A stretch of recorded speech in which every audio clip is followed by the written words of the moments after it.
నమస్తే, నేను మీ రజని. మీరు చూస్తున్నారు ఎన్ఎస్ఆర్ న్యూస్. తెలంగాణ కాంగ్రెస్ లో గ్రూపు రాజకీయాలకు ఆజ్యం పోస్తున్నదెవరు? కుర్చీలాటకు కొత్తగా తెర తీస్తున్నదెవరు?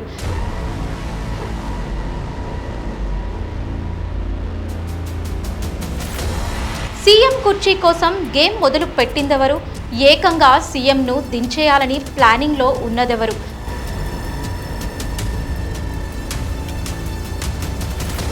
రేవంత్ రెడ్డి సీఎం సీటుకు చెక్ పెట్టబోతున్నదెవరు?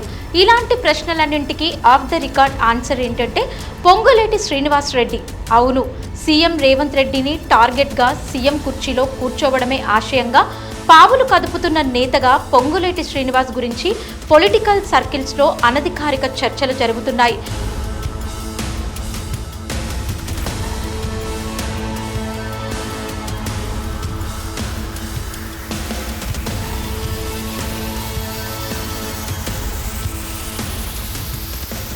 ఇప్పుడు ఈ టాపిక్ మరింత హాట్గా మారడానికి కారణం తాజాగా కొండ మురళి గాంధీ భవన్కి వెళ్లి మరి తమను పొంగులేటి శ్రీనివాస్ కార్నర్ చేయడానికి ప్రయత్నిస్తున్నాడని క్రమశిక్షణ కమిటీ చైర్మన్ మల్లు రవికి ఫిర్యాదు చేయడం.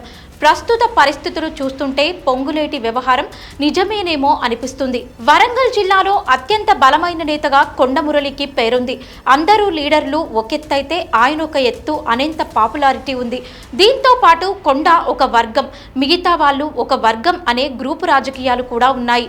అయితే ఈ గ్రూపు రాజకీయాల వ్యవహారం కామనే అయినప్పటికీ ఇటీవల కాలంలో పీక్ స్థాయికి వెళ్లాయి. కొండా మురళి తనకు వ్యతిరేకంగా మాట్లాడే కాంగ్రెస్ నాయకులను బహిరంగంగా హెచ్చరిస్తూ వార్నింగ్ ఇచ్చాడు. అనంతరం ఆ వ్యతిరేకులు అనుకుంటున్న మిగతా కాంగ్రెస్ నాయకులు కడియం శ్రీహరి, రేవూరి ప్రకాష్ రెడ్డి, నాయిని రాజేందర్ రెడ్డి, కేఆర్ నాగరాజు, గండ్ర సత్యనారాయణ ఒక్కచోట చేరి మీటింగ్ పెట్టుకోవడం, కొండ మురళిపై అధిష్టానానికి ఫిర్యాదు చేయడం జరిగింది. అనంతరం జరిగిన పరిణామాలతో కొండ మురళి కాంగ్రెస్ క్రమశిక్షణ కమిటీ ముందు హాజరయ్యే పరిస్థితి వచ్చింది. అయితే కొండా మురళి క్రమశిక్షణ కమిటీ ముందు హాజరవడమే కాకుండా పొంగులేటి శ్రీనివాస్ రెడ్డిపై ఫిర్యాదు చేయడం సంచలనంగా మారింది. ఉమ్మడి వరంగల్ జిల్లాలో గ్రూపు రాజకీయాల గురించో ఉమ్మడి జిల్లా నేతల గురించో మాట్లాడుతాడనుకుంటే అనూహ్యంగా పొంగులేటి పేరు బయటకు రావడంతో ఒక్కసారిగా పార్టీ నేతలు సైతం షాక్ అయ్యారు. మా వ్యతిరేకులు అందరినీ ఏకం చేసేందుకు పొంగులేటి కుట్రలు చేస్తున్నట్లు సమాచారం ఉందని ఫిర్యాదు చేసి మరీ బయటకొచ్చాడు. కొండా మురళి అనంతరం నన్ను రెచ్చగొట్టొద్దని ఇండైరెక్ట్ గా పొంగులేటికి వార్నింగ్ కూడా ఇచ్చాడు. నేను బలం ఎంతున్నా అనేది మీకు తెలుసు, ఇలా ప్రజలకు తెలుసు, భారతదేశంలో ఉన్న ప్రతి ఒక్కరికి తెలుసు. దయచేసి నన్ను రెచ్చగొట్టకండి. అయితే వరంగల్ జిల్లా గ్రూప్ రాజకీయాలకు సీఎం కుర్చీకి పొంగులేటి శ్రీనివాస్ కి మధ్య లింక్ ఏంటి అనేది ఇప్పుడిప్పుడే క్లారిటీ వస్తోందని విశ్లేషకులు అభిప్రాయపడుతున్నారు. పొంగులేటి శ్రీనివాస్ గతంలో కూడా నల్గొండ జిల్లాలో గ్రూప్ రాజకీయాలను రెచ్చగొట్టి అక్కడి ఎమ్మెల్యేలను తన వైపు తిప్పుకొని కోమటిరెడ్డి బ్రదర్స్కి చెక్ పెట్టాడు అనే ఒక వాదన ఉంది. అలాగే వరంగల్ని కూడా తన గుప్పెట్లో పెట్టుకోవాలనేది ఆయన ఆలోచనగా చర్చలు వినిపిస్తున్నాయి. ఇప్పటికే నల్గొండ జిల్లాలో పొంగులేటి అడుగుపడింది. జిల్లాకు చెందిన ఇద్దరు మంత్రులతో సంబంధం లేకుండానే పొంగులేటి సాగిస్తున్న పర్యటనలు ఆ విషయాన్ని ధృవీకరిస్తున్నాయి. ఇప్పటికే తమను ఇన్ఛార్జ్ మంత్రుల హోదా నుంచి తొలగించారని కోపంతో ఉన్న ఆ ఇద్దరు మంత్రులకు పొంగులేటి పర్యటనలు పుండు మీద కారం చెల్లినట్లుగా మారాయి. ఉమ్మడి జిల్లా నుంచి ఉత్తమ్, కోమటిరెడ్డి, వెంకటరెడ్డి మంత్రులుగా కొనసాగుతుండగా ఇన్ఛార్జ్ మంత్రిగా అడ్లూరి లక్ష్మణ్ కుమార్ నియమితులయ్యారు. సాధారణంగా ఏ జిల్లాలోనైనా సరే స్థానిక మంత్రులతో కలిసి ఇతర మంత్రులు అభివృద్ధి సంక్షేమ కార్యక్రమాల్లో పాల్గొంటారు.